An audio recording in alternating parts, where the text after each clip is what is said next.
Il y a dans la Bible des récits méconnus et qui pourtant sont des vraies leçons de vie. C'est le cas de l'histoire des filles de Tsélophade que l'on trouve dans le livre des Nombres, au moment où le peuple hébreu vient de passer 40 ans dans le désert et qu'il s'apprête à rentrer en terre promise.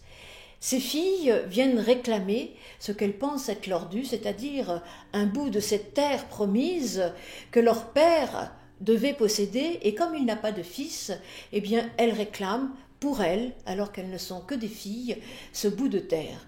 Et elles vont avoir raison.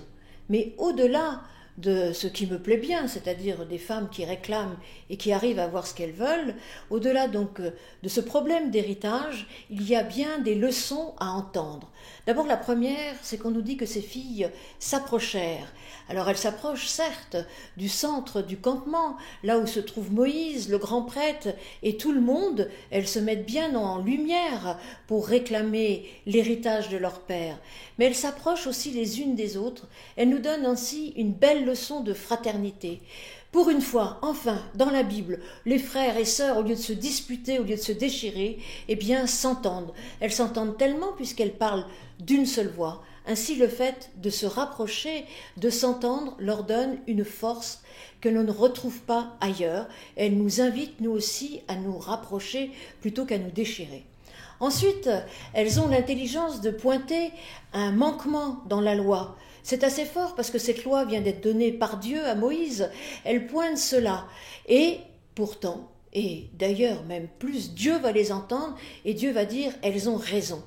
Ainsi, la loi nous demande de l'interpréter, de la questionner et de se rendre compte que même si l'on est hors la loi, eh bien nous pouvons être pleinement humains et essayer de remplir ces vides de la loi avec intelligence.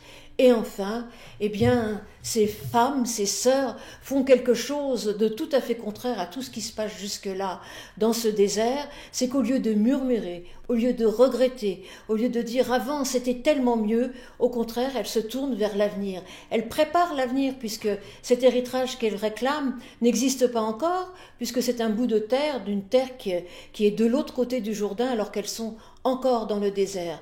Mais elles préparent l'avenir, elles veulent rendre cet avenir pour elles, pour leur descendance, fertile. Et c'est ce à quoi nous sommes nous aussi invités, à cesser de regarder en arrière, à nous tourner vers l'avenir, vers cette terre qui nous est promise, à nous aussi.